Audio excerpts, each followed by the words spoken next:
आज हमारे साथ प्रशासनिक अमले में भ्रष्टाचार के मुद्दे पर बात करने के लिए मौजूद हैं अधिवक्ता सह जमशेदपुर महानगर के जदयू जिला अध्यक्ष जितेंद्र दुबे जी। विगत दिनों हमने देखा किस प्रकार साकची थाने में जब गाड़ियों को पकड़कर अंदर लाया जा रहा था तो बिचौलियों के रूप में वहां पर हवलदार व निम्न तबके के प्रशासनिक अधिकारी घूम रहे थे। इन अधिकारियों का काम गाड़ियों की देखरेख अथवा वहां पर अंकुश लगाना नहीं था। इनका काम बिचौलियों के रूप में लोगों से पैसे हड़पना था। लोगों के पास जा जाकर या उनसे सवाल करते, आपकी गाड़ी पकड़ा गई है क्या, इतने में बात करवा दूं। ये जो हाल हमने साकची थाने में देखा, इस पर आज हम बात करते हैं जितेंद्र दुबे जी से। दुबे जी, ये जो चीज हमने साकची थाने में देखा, इस पर आप क्या कहना चाहेंगे? देखिए, जैसे जिस मुद्दे को आपने अपने लोगों के सामने संज्ञान में लाए हैं, यह काफ़ी चिंतनीय और निंदनीय विषय है। मेरा ये मानना है कि जो प्रशासन भ्रष्टाचार को खत्म करना चाहिए, जिस प्रशासन को, या फिर इस तरह की गतिविधियों पर अंकुश लगाना चाहिए, अगर ऐसे ही लोगों के द्वारा इस तरह के कार्यों में संलिप्तता पाई जा रही है तो ये बड़ा गंभीर मुद्दा है और हम तो इसकी घोर भर्त्सना करते हैं। ऐसा नहीं होना चाहिए और हम यह आपसे आग्रह करेंगे कि इस मुद्दे को जो वरीय पदाधिकारी हैं या फिर हमारे मुख्यमंत्री हैं, इनके संज्ञान में भी लाया जाए ताकि इस तरह की चीज़ों पर अंकुश लगे और इस तरह की गतिविधि ना हो। हमारा यही कहना है। हमने इस मुद्दे में प्रशासनिक अधिकारियों की संलिप्तता भी देखी है। हमने वरीय पदाधिकारियों के फोन पर गाड़ियों को छूटते देखा। गाड़ी संख्या JH05BH 7575 नंबर की गाड़ी किसी वरीय पदाधिकारी के फोन करने पर छूट गई। साकची थाने में बैठ करके रसीद काट रहे जमादार बाबू के फोन पर जब वरीय पदाधिकारी का फोन आया तो जय हिंद साहब के नाम पर भ्रष्टाचार की पुताई हो गई। फोन आते ही जमादार साहब अपनी कुर्सी से उठकर उन महिला के साथ बाहर जाकर उनकी गाड़ी को स्वयं छोड़कर आए। अगर यही हाल प्रशासनिक अमले का रहेगा तो जनता कितनी सुरक्षित महसूस करेगी। और यदि यह माहौल बना हुआ है तो मैं यह मानता हूं कि दूध की रखवाली बिल्ली को दे दी गई है। बिल्कुल, आपका कहना बिल्कुल सही है, सहमत इस बात से। और प्रशासनिक पदाधिकारियों के सामने एक चीज़ तो होना ही चाहिए कि भेदभाव और पक्षपात नहीं होना चाहिए।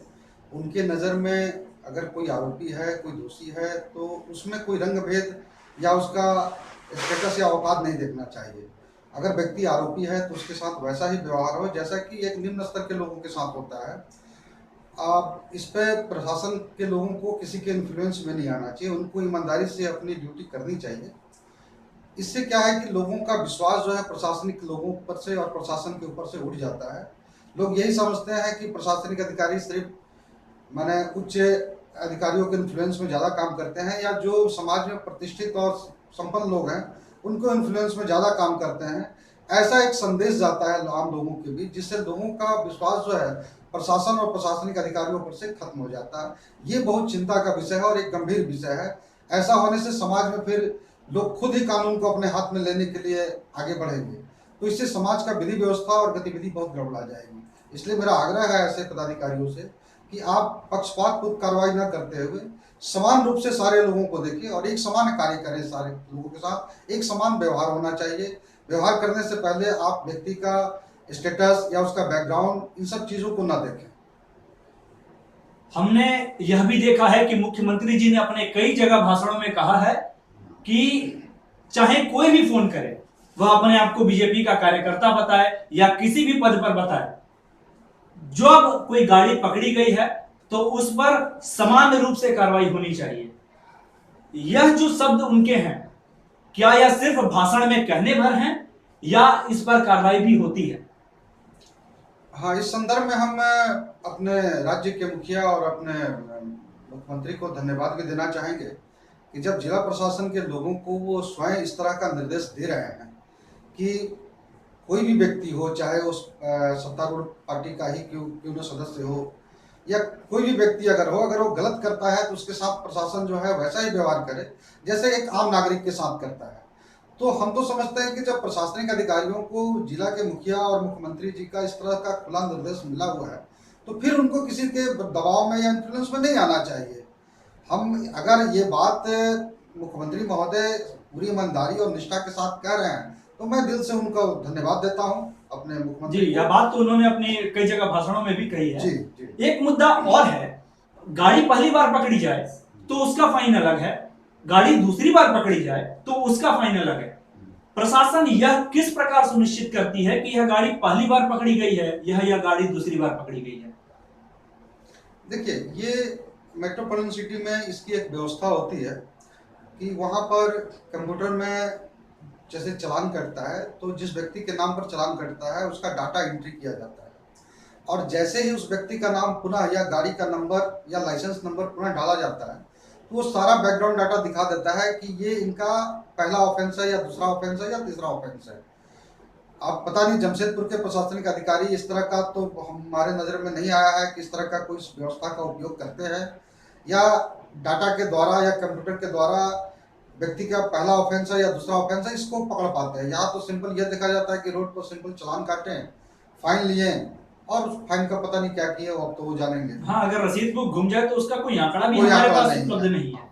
तो ये अगर इस तरह की, जैसा कि जिस तरह के मुद्दे को आपने संज्ञान में लाया हम लोगों के सामने, तो ये एक तरह से देखा जाए तो एक सरकारी मुलाजिम होकर के सीधे सरकार के राजस्व की चोरी है इस तरह से। जी, हमारे पास कुछ लोगों की तस्वीरें हैं जो हमने वहां पर ली, कुछ गाड़ियों की भी तस्वीरें हम आपको दिखाते हैं। ये देखिए, आप इस तस्वीर में लाल घेरे में जिस व्यक्ति को देख रहे हैं, यह वही व्यक्ति है जो प्रशासनिक अधिकारियों के साथ गाड़ियों की सेटिंग करवाता है।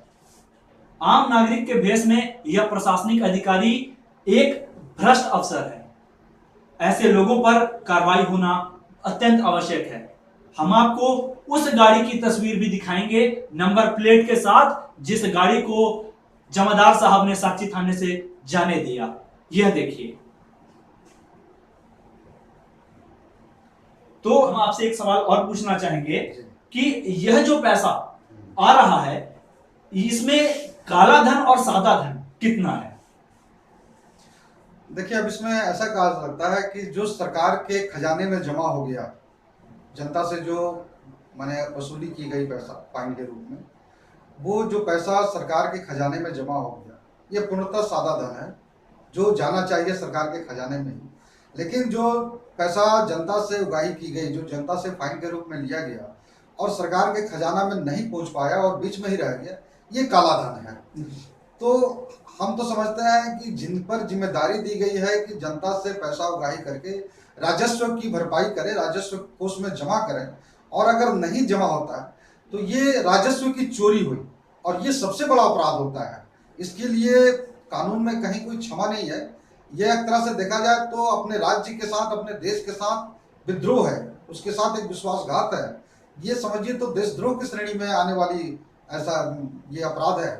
तो इसके लिए तो हम चाहेंगे कि इस मामले को हमारे राज्य के मुखिया जो बहुत सशक्त हैं और भ्रष्टाचार के विरोधी व्यक्ति हैं, और भ्रष्टाचार के संबंध में उनका जीरो टॉलरेंस पॉलिसी है, तो ये मुद्दा आप जरूर उनके संज्ञान में लाएं, ताकि ऐसे लोग जो इस तरह की राजस्व की चोरी कर रहे हैं इस पर अंकुश लगाया जा सके, या इसका कोई वैकल्पिक व्यवस्था किया जा सके। जी, इस जीरो टॉलरेंस की बात पर हम आपका ध्यान एक बार फिर आकर्षित करेंगे।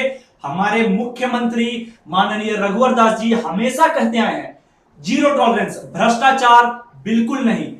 ऐसे जगह पर जहां के मुखिया जीरो टॉलरेंस की बात करते हो, वैसे जगह पर प्रशासनिक अमला क्या कर रहा है वह हम आपको बताते हैं। सामने से आ रही गाड़ी यदि पकड़ी जाए और 300 रुपए उसकी जेब में ना हो तो 100 रुपए देकर भी गाड़ी छूटती है। यदि आपके पास इंश्योरेंस के पेपर ना हो तो 1800, 2000 या जो भी फाइन हो वह आप ना भर पाए, कोई बात नहीं, आप 500 रुपए देकर भी गाड़ी छुड़वा सकते हैं। इस प्रकार की हरकत जहां हम आए दिन देख रहे हैं, ऐसे में इस पर अंकुश लगाना अत्यंत आवश्यक है। भ्रष्टाचार की श्रेणी में यह भी आता है।